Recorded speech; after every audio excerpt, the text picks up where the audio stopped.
नमस्कार मित्रांनो, लग्नानंतर होईलच प्रेम या मालिकेच्या येणाऱ्या पुढील भागात पाहायला मिळते की एकीकडे युगच्या कॉलेजमधून त्याला आता एक पोस्टेड लेटर आलेलं असतं. तर आता लेटरमध्ये काय लिहिलं हे जाणून घेण्यासाठी रम्या आणि वसुंधरा त्याच्या मागे मागे लागतात. ते दुसरीकडे मानिनीचा आता काव्यावर पुन्हा एकदा संशय वाढू लागलाय.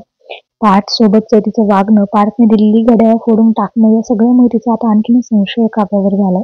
माझा पार्थ एवढ्या प्रेमाने काव्याशी बोलतो, तिची काळजी करतो, पण मात्र ती सारखी पार्थवर रागवत असते.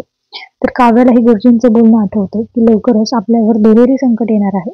तर एवढ्या दिवसांपासून जे सत्य लपलेलं असतं ते काव्य आणि जीवा हे एकमेकांच्या प्रेमात आहे ते सत्य आता युगंधरला माहिती पडणार आहे. म्हणजेच काव्य ही जीवाला टेरेसवर घेऊन जाते आणि सांगू लागते की मला तुझ्याशी खूप महत्वाचं बोलायचंय. आपण लग्ना अगोदर ज्या रेस्टॉरंटमध्ये रोज जायचे त्या रेस्टॉरंटची ऑनर आपल्या मालिनी आईची फ्रेंड आहे.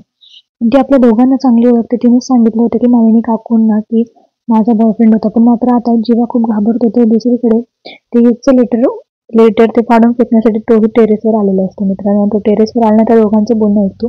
त्यामुळे युगंधर हा काव्याला एकांतात भेटतो सांगू लागतो की तू एवढा मोठा विश्वासघात केलाय माझ्या पारदादाचा. तू पारदाशी लग्न का केलं? आता हे सगळं मी जाऊन आईला सांगणार आहे असं तो म्हणतो. तर आता युग हे सगळं सांगून देईल का मालिनी आईला? हे सगळं पाहणं रंजक आहे. पण तुम्ही मालिका पाहताय का?